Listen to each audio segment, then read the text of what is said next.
It began with a festival. Peoples from neighboring communities had been invited to the new city of Rome for a great feast. As the night waned, they gradually grew drunk on their host's hospitality.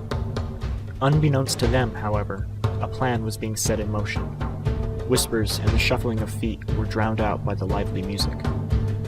Suddenly, the Romans fell upon their guests, driving the men out of the city and abducting the women, wrenching them from their husbands' arms.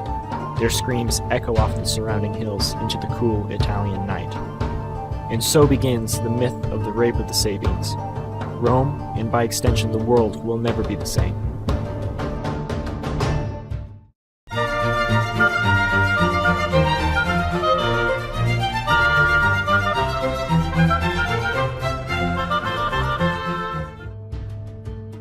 Three times the neighboring communities marched against the Romans, and 3 times the offending town was defeated and colonized. Finally, the Sabines themselves marched to war against Rome, led by their king Titus Tatius. It is said that here, with an enemy army encamped before the city, a woman named Tarpeia, a Vestal virgin, betrays Rome. The Vestal virgins were the priestesses of Vesta, the goddess of the eternal fire of Rome.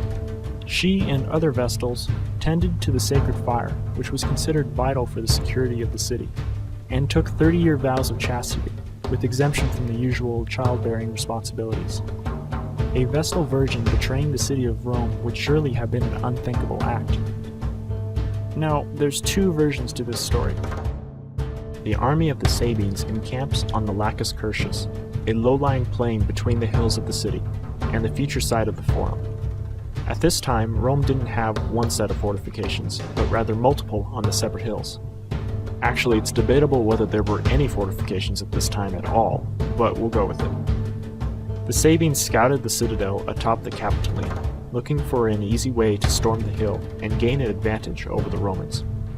They were observed from the Roman positions by Tarpeia, daughter of the governor of the citadel. There's 2 versions of what happens next, both related by Dionysius of Halicarnassus. The original story says that Tarpeia desired the golden bracelets worn by the Sabines.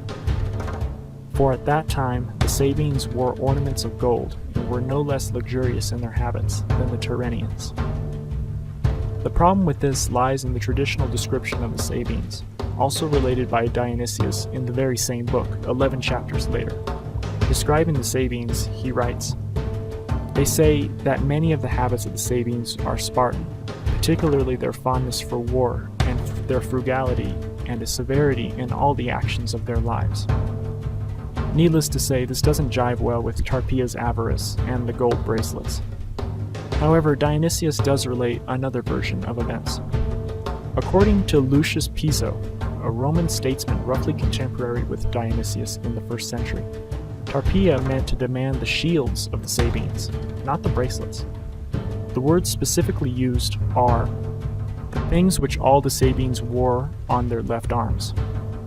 According to Piso, Tarpeia also sent a messenger to Romulus informing him of the deal and urging him to take advantage of the ambiguity of the expression in that agreement, to demand their defensive arms, and asking him at the same time to send reinforcement to the fortress at night, so that the enemy, together with their commander, being deprived of their arms, might be taken prisoners.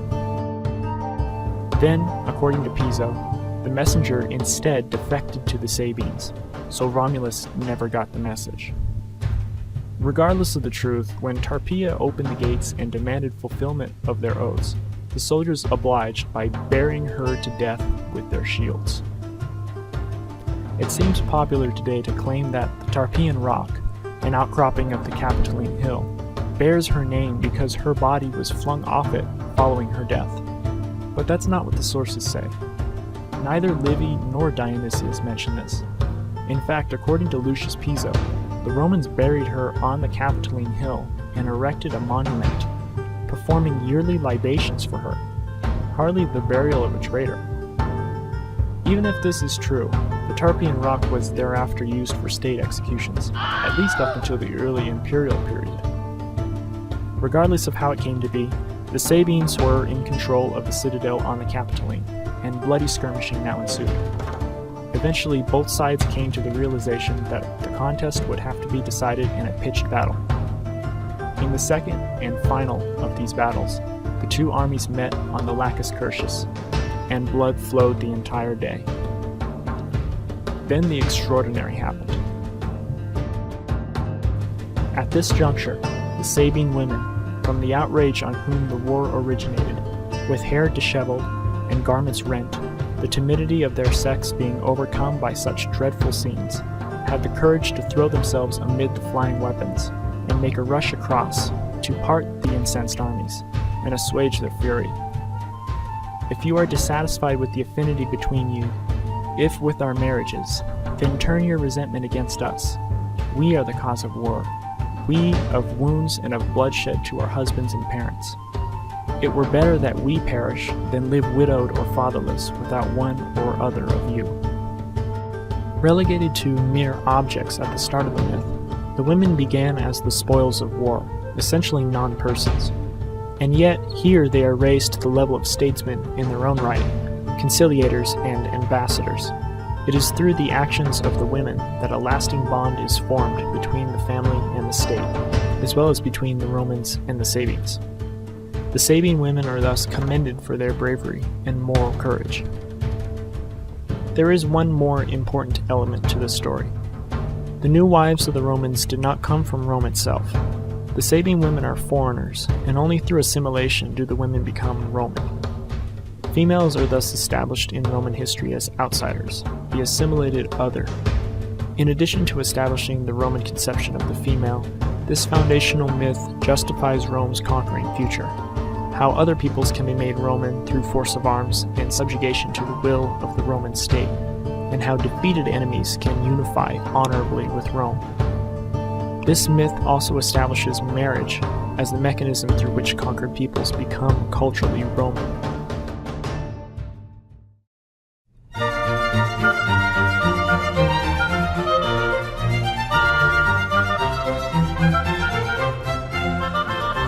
Take a look at this portrait for a minute. Is this a portrait of a young man or of a young woman?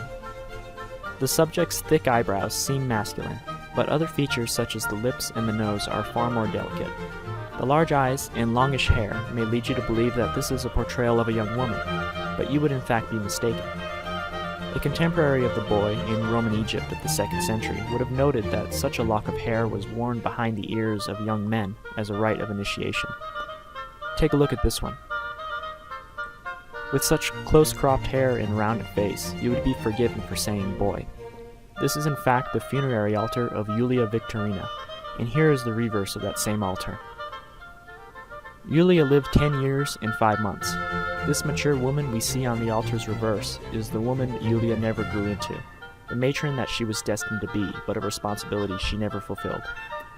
The fate of Julia, such a death, at a tragically young age, is something that was not uncommon among those who lived 2,000 years ago, even in the supposedly civilized Roman Empire, and especially among women. The gender-bent portraits I just showed you are meant to illustrate that modern sensibilities and intuition about gender generally do not and cannot apply when discussing cultures as far removed as ancient Rome. Though it can be easy to draw direct lines of descent from Roman institutions to those of today, particularly when discussing marriage, such parallels should be approached with a little caution. There have been more than a couple upheavals and paradigm shifts since the Romans left all their shit lying around in the dirt for us to dig up and commercialize. Let us now turn our attention to our real subject matter, all the Roman ladies. Let's get the basics out of the way first before we take a look at what the Romans themselves have to say. Gender in the Roman Empire, like many things in the ancient world, was very hierarchical.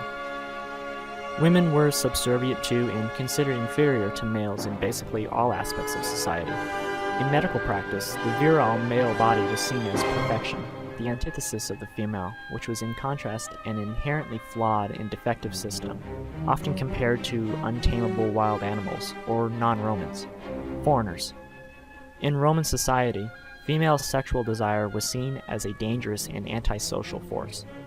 Young Roman girls required constant supervision by male guardians to control their sexual desires during their budding adolescence. The stigma was even worse for older unmarried women, their behavior is attacked in scathing lyrical fashion by writers like Horace.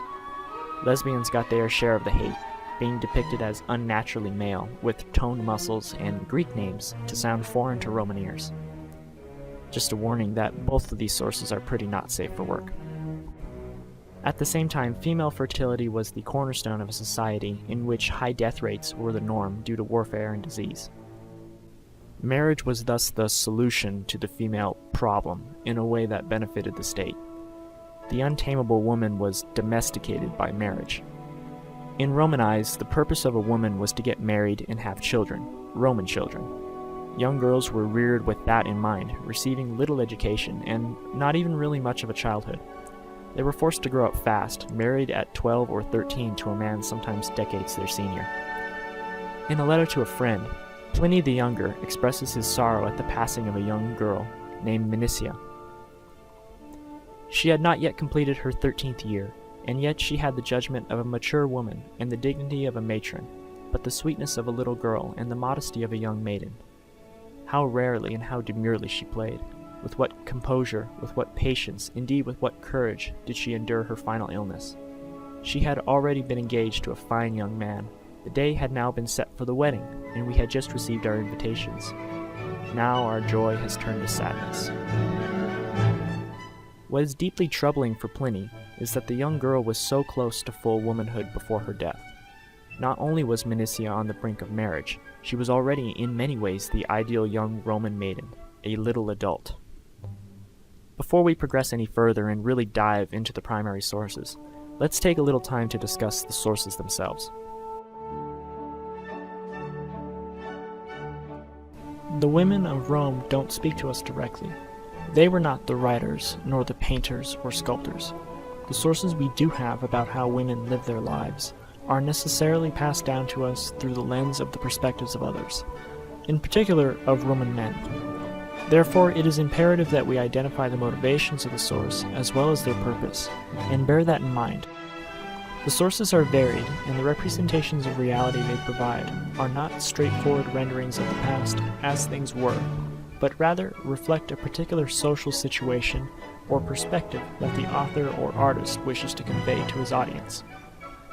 In literature, satires of women are common. It seems, in spite of their status, Roman men had much to complain about. But again, satire was written for a specific audience and purpose. Usually for other upper-class men, satires demanded a rather broad target to attack, transgressing social peers or characters such as the overbearing wife or Horace's insatiable old hag. We should be extra careful when analyzing satire, as it is notoriously hard to translate between different cultures, let alone from a dead one 2 millennia old. In contrast to satire are epitaphs. These commemorations of women were instead erected by loving husbands and families in remembrance of the virtues of a good wife and mother. Paintings and other artistic depictions of women, such as sculptures, were exclusively commissioned by and for the rich. Some works were meant to be idealized depictions of a subject, and are not realistic in the modern sense of photorealism. We should keep in mind that all these representations exclude women who do not meet the criteria for such artwork. Those too poor, those middle-aged and unmarried, those working in an immoral industry such as prostitution, or even just as a street vendor. Artistic works can be useful, but do not cover the wide range of lifestyles experienced by the majority of Roman women. Male authors, artists, and those commissioning such works promoted standards of womanly behavior that benefited patriarchy. Women were depicted as weak, vain, immoral, and were constantly derided in the upper-class literary and social circles of the day. Only occasionally did a woman rise above the disdain to display supposedly masculine character traits, those of self-control, discipline, and devotion to the state. The ideal Roman matron, the matrona, is presented in many of these representations as a model that Roman women were expected to emulate. The sources we use today to piece together the lives of Roman women thus also served as the ideological and cultural framework through which the behaviors of Roman wives, mothers, and daughters were controlled. To conclude, although we don't have direct accounts from the women of ancient Rome, We can use extant literary sources, invariably written by upper-class Roman men, to piece together not only their daily lives, but also the societal expectations and responsibilities placed upon them. This approach makes it necessary to understand the context of these sources and the motivations of the author or artist. We also understand that attitudes towards women in the ancient world differed greatly from today, and in general it becomes problematic to apply modern intuition to the realities of a world 2,000 years removed from our own. It therefore becomes necessary to also examine the historical context surrounding our subject matter, so we can make informed observations and enhance our understanding of life in ancient Rome. The most interesting part is yet to come. In the next few videos, we will pay close attention to the primary sources themselves, in order to understand what the Romans thought, believed, and did, at least according to the author in question. I hope this gives you a better understanding of the fundamentals and origins of the Roman conception of what it means to be a woman. Stay tuned for more in my upcoming videos. As will always be the case, all of my sources are in the description below. Until next time.